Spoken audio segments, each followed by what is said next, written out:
Un asesinato tuvo lugar en el Camino de Laurel, dentro del campus de una universidad. La víctima era una estudiante preciosa del Conservatorio de Música. Tras la investigación, un hombre con antecedentes, perturbado y con una obsesión enfermiza por exhibirse delante de las mujeres, pasó a ser sospechoso. Aunque en la ropa de la víctima aparecieron sus huellas y en el cuerpo también se encontró su ADN, pruebas irrefutables, él seguía negándolo todo.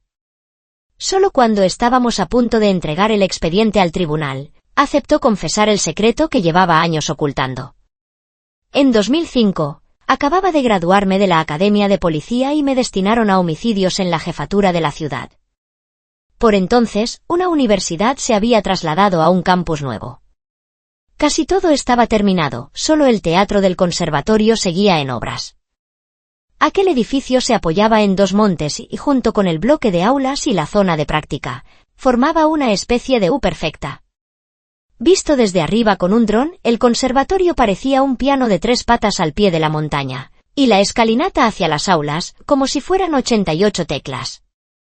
Por falta de presupuesto, la construcción del teatro iba con retraso y los obreros trabajaban día y noche.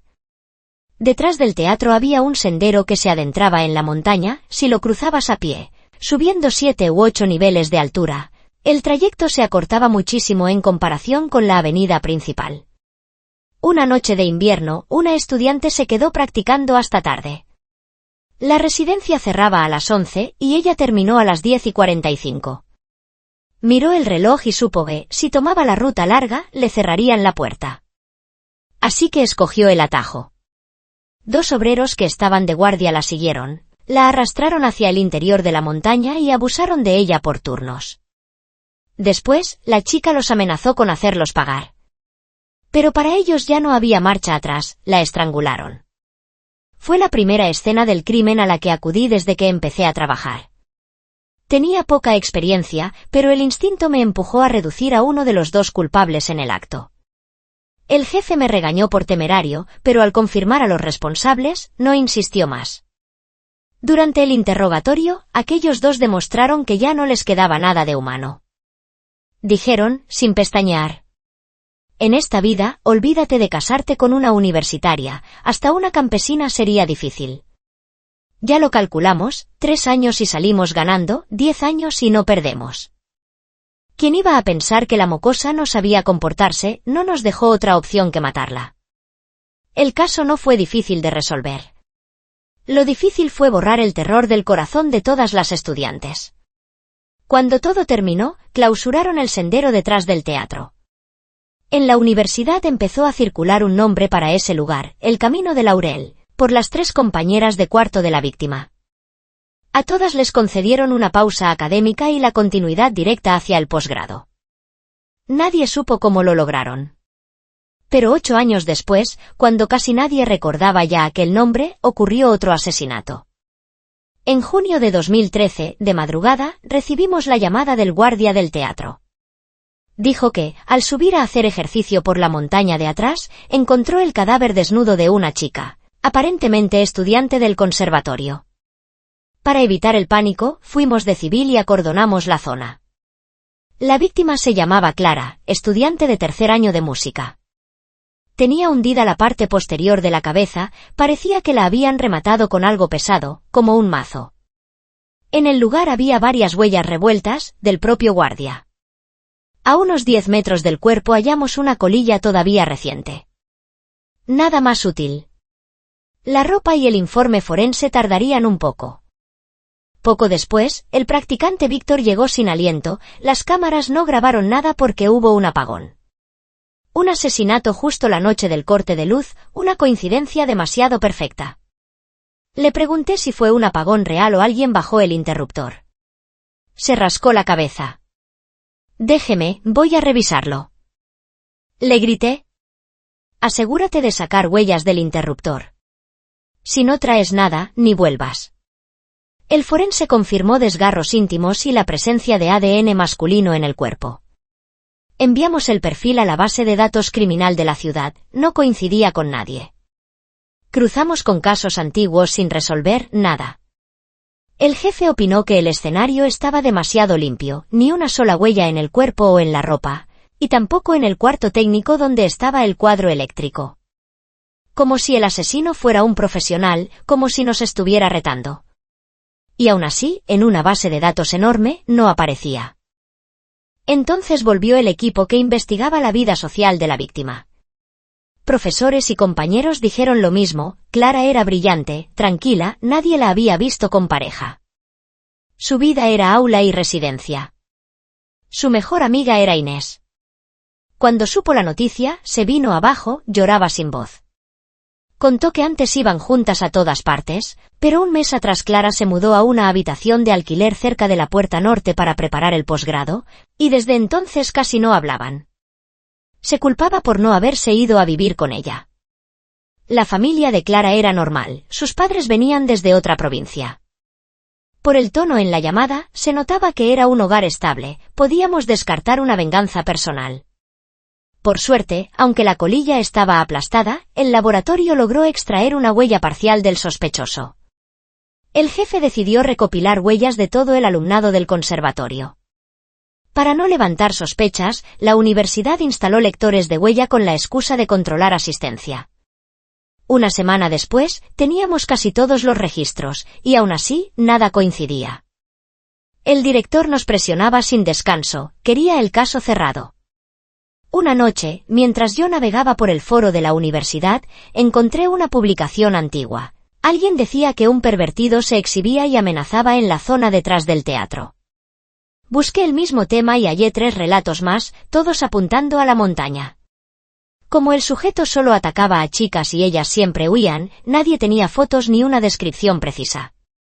Con lo que contaron, pedimos a un retratista forense un boceto. Luego enviamos a una compañera, disfrazada de estudiante, y nos turnamos para montar una emboscada en el monte. Según la psicología criminal, este tipo de exhibicionista suele ser cobarde e inofensivo, rara vez mata. Pero quizá nos diera una pista. 3 días después, apareció. Mi compañera sonrió y lo derribó de una patada, allí mismo. Se llamaba Mateo y se había graduado del instituto cercano hacía 2 años. Cuando comparamos su ADN y sus huellas con las pruebas, nos quedamos helados, era una coincidencia total. El culpable, según todo, era él.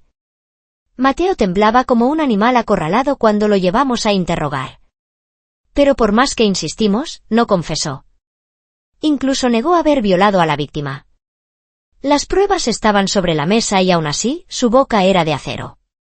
Solo admitió que había asustado a estudiantes y que una vez se había masturbado en el bosque.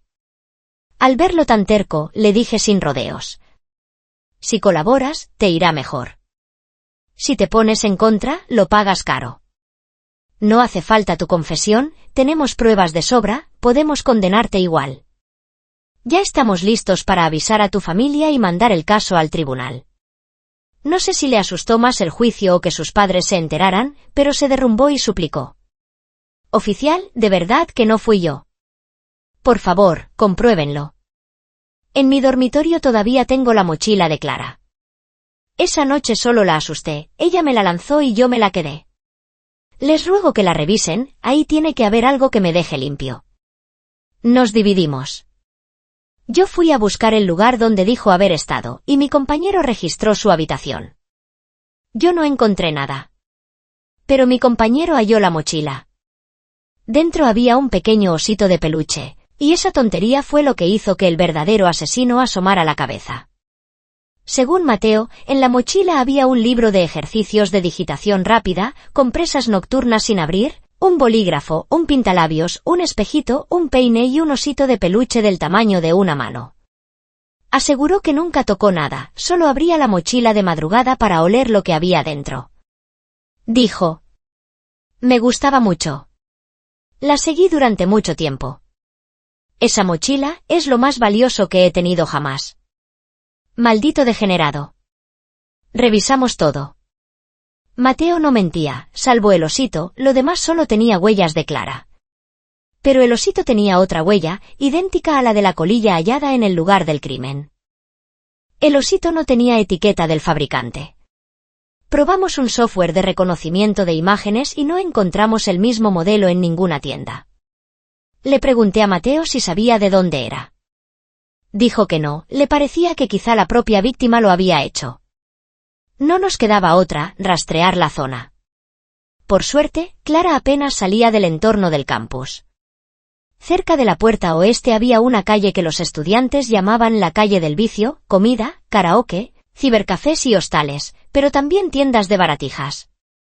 Y como suele pasar, el esfuerzo acaba chocando con la suerte. Encontramos el mismo osito en una tienda llamada Ayer. El dueño era Sergio, graduado de esa universidad hacía 5 años, y las chicas lo llamaban con cariño, el veterano. Sergio estudiaba construcción, en segundo año tuvo una novia del conservatorio. Para él, que ella estuviera con él era un milagro. Un sapo enamorado de un cisne, la complacía en todo. En la universidad, ella soñó con abrir una tienda de té con leche y Sergio la apoyó hasta perder una fortuna. Luego quiso montar una tiendita y él volvió a apoyar, esa vez el negocio funcionó. En tercero, ella cambió otra vez. Dijo que si rompía con Sergio podría hacer lo que quisiera y escalar donde le diera la gana. Sergio, destrozado, rebautizó la tienda como Ayer y desde entonces sobrevivía con ese local. Los precios eran buenos. Y, además, aquel ingeniero era hábil con las manos, hacía artesanías raras, ayudaba mucho a sus clientas. Siempre estaba rodeado de chicas más jóvenes, vivía con cierta alegría, y el negocio cada día iba mejor. Tomé el osito, todavía nuevo, y le pregunté a Sergio. ¿Este lo hiciste tú? Él asintió, orgulloso. ¿Conocías a Clara? La sonrisa se le apagó en seco. Su mirada se afiló. Un instante después recuperó la calma. Vienen demasiados estudiantes. Recuerdo caras, no nombres. Le pedí 2 bolígrafos, pagué con el móvil y se los di a mi compañero para comparar huellas, mientras yo seguía charlando con Sergio. No tardó en llegar el resultado. Las huellas de los bolígrafos coincidían exactamente con las del osito y la colilla de la escena. Perfecto, Sergio. Necesitamos tu cooperación. Hay citación, hay orden de registro. En unos minutos llega. Le pregunté. ¿Estás nervioso? Él sonrió como si estuviera a punto de llorar. El que no hace el mal no teme que le llamen a la puerta. Registramos su casa. Bajo la cama del dormitorio encontramos algo extraño. Lo abrí, parecía un termo grande, pero en el empaque roto se leía que era un recipiente térmico para conservar semen de animales. Le pregunté. ¿Eso es para semen de cerdos, vendes cosas y además crías ganado? No, tartamudeó. Entonces, ¿para qué es? Un termo, para beber agua. ¡Qué historia más absurda! Un termo muy particular, desde luego. Le temblaban los labios, quería justificarse, pero no le salían las palabras. Lo llevamos a comisaría. Seguía sin decir nada. Con las pruebas que ya teníamos, hice una deducción arriesgada.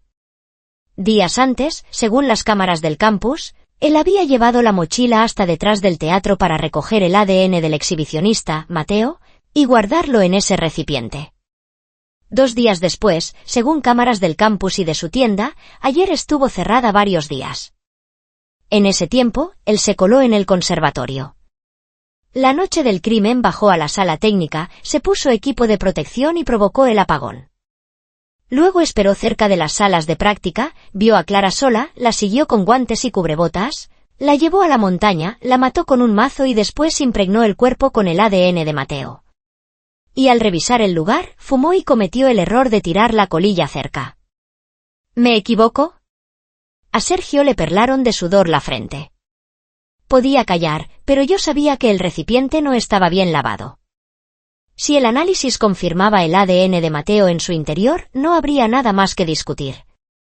No entendía por qué odiaba tanto a Clara como para matar y, encima, inculpar a otro. Sergio levantó la cabeza. Su rostro se volvió cada vez más cruel. Todas esas, princesitas de la moto, de esta universidad, una por una, tienen que morir. ¿Princesitas de la moto? Quiero un cigarrillo. Por su tono, pensé que iba a hablar. Se lo di. Él explicó. Las princesitas de la moto son chicas que se van a hoteles con el novio, incluso conviven con otros. Los hostales y pensiones están por la puerta norte, a unos 3 kilómetros de aquí. Por la mañana toman un mototaxi para llegar a clase más rápido. En estos años han sido cada vez más. Son repugnantes. Se maquillan exagerado, se abrazan al mototaxi oliendo a gasolina y me dan náuseas. Y encima llegan tarde. A veces vienen de hacer cosas sucias al amanecer, con olerlas basta. Sobre todo las del conservatorio, dan vergüenza. Tienen que morir. Yo le contesté. La sociedad tendrá sus problemas, pero la vida sentimental es libre. Que alquilen una habitación, que vivan con alguien, que cojan un mototaxi, ¿y a ti qué? Sergio soltó una carcajada helada. Claro que tiene que ver. Si veo una injusticia, ¿actúo o qué? Mi ex también era del conservatorio. En tercero dijo que estaba preparando el posgrado y que necesitaba tranquilidad, y se mudó fuera. Desde entonces, se convirtió en una princesita de la moto.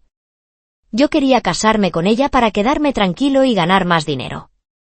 Aquel día ordené estanterías hasta pasadas las 4, dormí nada, y a las 6 preparé el desayuno y se lo llevé.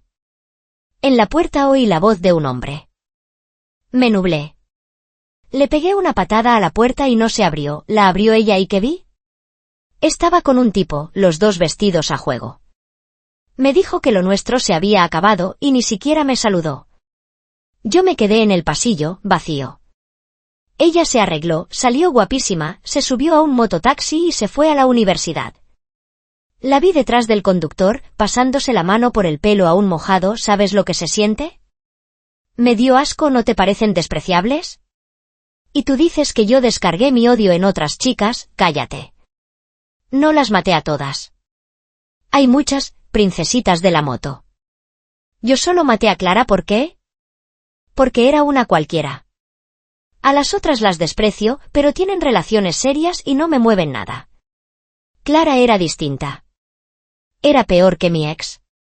Hablaba como si fuese un juez. Y entonces planeaste señalar a Mateo, el exhibicionista, y convertirlo todo en tu jueguecito, ¿no? En resumen, metiste la pata. Si esa noche no hubieras fumado ni te hubieras llevado el cigarrillo, quizá no te habríamos encontrado. Te íbamos a atrapar igualmente, solo que más tarde. Yo no quería darle esperanzas a ese tipo. Vale. Lo admito. Haced lo que queráis. Sergio se dejó caer hacia atrás, como si por fin pudiera respirar un poco. ¿Pero alguna vez pensaste que Clara no era como tú te la imaginabas? Según el informe forense, nunca había estado con nadie. La investigación de su vida social muestra que vivía sola y que solo se centraba en preparar el posgrado. Es imposible que fuera una cualquiera, una chica barata. Sergio abrió los ojos, sin creérselo. ¿De verdad investigaste, o actuaste creyéndote rumores? Inés, su compañera de habitación. Sergio soltó el nombre de golpe y se quedó descolocado. Según Sergio, desde primero Inés iba con frecuencia a su tienda. Con el tiempo se hicieron íntimos, se lo contaban todo. Cuando él le habló de su historia con la ex, ella, con una naturalidad casi burlona, llamó princesitas de la moto a esas chicas. La primera vez que oyó el término, Sergio se acordó de su ex y sintió una mezcla extraña de rabia y risa amarga. Inés lo consoló diciéndole que Clara era una princesita de la moto, de cara al mundo preparaba el posgrado, pero en realidad alquilaba habitaciones para verse con un amante. Tenía un novio de toda la vida, a distancia, pero salvo él, todo el mundo sabía que ella era promiscua. El único engañado era el novio. Inés decía que, si te traicionaban, había que hacer pagar. Que un hombre que no se vengaba de la mañana a la noche no era un hombre. Sergio la escuchaba con vergüenza, y, sin darse cuenta, le empezó a gustar cómo sonaba. Esas palabras le fueron sembrando odio. Un día, Inés le preguntó: «Si Clara fuera tu novia ahora mismo, ¿qué harías?» Sergio respondió sin pensar: «La mataría». Esa frase lo asustó a él mismo. Con el tiempo, la idea creció. Cuando empezó a planear cómo atacar a esas princesitas, Inés le dijo que había visto a Mateo en la montaña detrás del teatro. Tras vigilarlo varias veces, Sergio le pilló las rutinas y el plan, lleno de rencor, terminó de cuajar en su cabeza. Mientras lo contaba, Sergio parecía confuso. No sabía si estaba echándole la culpa a otra persona o si de verdad intentaba acusar a Inés. Lo interrumpí. ¿Inés te dijo directamente que mataras a Clara? Sergio frunció el ceño un buen rato antes de responder, despacio. Puede que sí, puede que no del todo. Seguimos apretando, pero Sergio solo repetía que le dolía la cabeza, que no recordaba nada.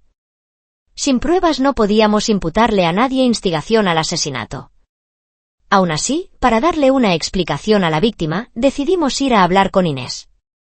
Antes de buscarla, conseguimos contactar con la mejor amiga de Clara, que estaba lejos. Entre amigas casi no hay secretos, así que esperábamos sacar algo. Y tuvimos suerte, nos dio datos llamativos e incluso nos enseñó conversaciones privadas entre ellas. En esos mensajes, Clara se quejaba de Inés en 4 ocasiones. La primera, Inés se compró un montón de cosméticos carísimos, tan llamativos que en la habitación provocaron admiración y envidia. Clara fue la única que se mantuvo tranquila, sin mostrar nada. Inés interpretó esa calma como pose, no se creía que existiera una mujer que no sintiera celos al ver lujo, sobre todo si nunca lo había probado. La segunda, Clara quedó la primera de toda la promoción, mientras Inés rendía normal. Nadie supo qué maniobra hizo Inés, pero corrió el rumor de que Clara había hecho trampas, y ella perdió la beca nacional. Clara tenía un carácter suave, estaba herida, sí, pero no quiso montar un escándalo.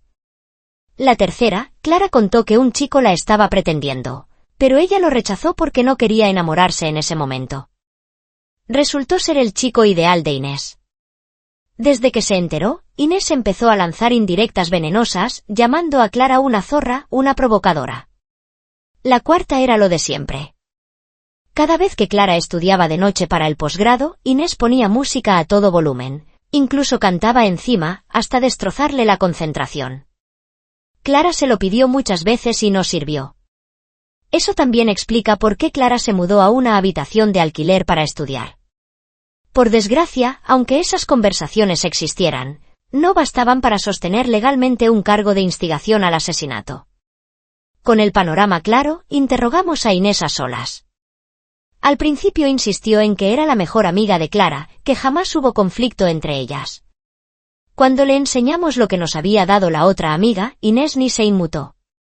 Solo fueron roces tontos entre amigas. Cuando mencioné la declaración de Sergio, insinuando que ella lo empujó a matar, Inés se puso hecha una furia y amenazó con denunciarlo por difamación. Le dije: mi compañero está sacando las grabaciones de vigilancia de la tienda de Sergio. Tarde o temprano veremos lo que hay entre vosotros. En sus ojos apareció un destello de pánico, pero lo borró enseguida. Sonrió, fría. Si tenéis pruebas, sacadlas. Me da que no las tenéis. J.E. Y, efectivamente, al revisar el material de la tienda ayer, faltaban varios fragmentos. Y qué casualidad, eran justo las franjas en las que Inés había ido al local. A partir de ahí solo quedaban 2 posibilidades. Una, Inés era extremadamente calculadora y lo había preparado con tiempo. 2, entre ella y Sergio había una relación turbia. Pero, fuese cual fuese la verdad, sin pruebas no podíamos imputarle instigación. Yo sentía rabia e impotencia. Intentamos sacarle más a Sergio, pero se aferró al silencio. En su mirada había algo guardado, una prueba, sí, pero también un miedo tan grande que prefería callarse. Pasó medio mes.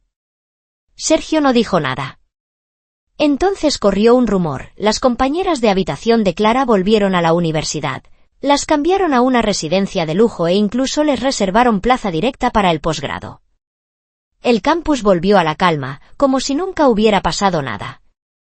Vi a los padres de Clara consumidos, el pelo blanco en apenas un año, y sentí el pecho pesado.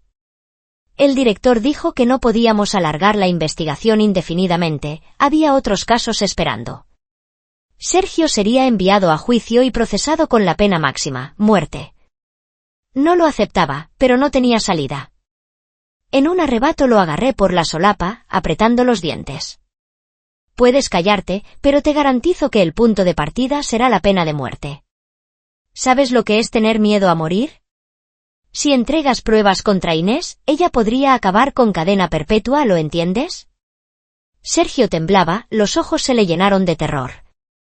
Un minuto después alzó la cabeza, y su mirada se endureció. Si os doy la prueba, ¿podéis no decírselo a mis padres? En mi pueblo soy conocido por ser buen hijo. Sentí que la rabia me subía como fuego. ¿Buen hijo? ¿Y los padres de ella qué? Aún así, asentí.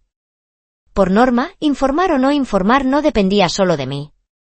Con las manos temblando como si tuviera Parkinson, Sergio escribió una cuenta de cucu y 2 contraseñas, una para entrar y otra para abrir una carpeta en Gun llamada Piedra y Nube. Dijo que esa cuenta no tenía amigos, que era solo para guardar archivos. Una vez dentro de Gun y tras meter la segunda clave, el 7º vídeo de arriba era la prueba. Por favor, no veáis los otros. Solo el 7º. Había 34 vídeos. Solo las miniaturas bastaban para provocar vergüenza y asco. El 7º duraba más de 20 minutos, una grabación de una cámara oculta en el dormitorio de Sergio. La protagonista era Inés. Avancé rápido. La mayor parte del tiempo, Sergio se veía humillado, servil, como un perro domesticado. Hasta que, al final, Inés estaba recostada en sus brazos, la mirada borrosa, la voz derretida. Si matas a Clara, te dejaré probar algo todavía más divertido. J.E. Justo después, Sergio le contó el plan entero. Inés escuchaba y aplaudía, encantada, llamándolo inteligente, meticuloso, diciendo que había cumplido la misión y además había salido ileso. Al final, Sergio preguntó: ¿por qué tenías que matarla? No había un odio tan profundo entre vosotras. Inés sonrió, helada. Odio más que nada a una chica como yo, pero mejor que yo. Sé que hay gente superior a mí, pero no entiendo por qué Clara era la que más detestaba. Era falsa, una moralista de mentira. Y además, ¿no lo dijiste tú? Si a Blanca le pasaba algo con el posgrado, yo me quedaba con su plaza sin esforzarme, ¿por qué no iba a hacerlo? Sergio se arrodilló, adulador. Mi reina, lo que más amo de ti es tu crueldad. Déjame rendirte homenaje. Cuando Inés descubrió que Sergio tenía la costumbre de grabar a escondidas, entró en pánico total. Tartamudeaba, repitiendo una sola frase una y otra vez. No hay ningún hombre bueno. Contacté a un amigo abogado, socio senior de un bufete, para que representara a los padres de Clara. Al final, el tribunal condenó a Sergio a muerte. Inés recibió 10 años de prisión, sin reducción ni indulto. Y Mateo, el exhibicionista, como su conducta se limitó a lo personal, sin coerción ni daño directo a terceros, fue sancionado con 14 días de detención administrativa y una multa, y luego quedó libre. Desde entonces, el Camino de Laurel no volvió a ver un incidente grave. Mateo desapareció por completo del radar de todos. Solo queda la pena de que aquella chica buena jamás pudo regresar. En el primer aniversario de la muerte de Clara, por casualidad entré en la cuenta de redes del padre. Una sola línea me hizo llorar. Mi hija se ha desvanecido en el borde del mundo, y yo sigo vivo en un mundo lleno de deberes y fuego frío. Gracias por escuchar la historia. Si os gustó, dejad un like y suscribíos. Muchas gracias.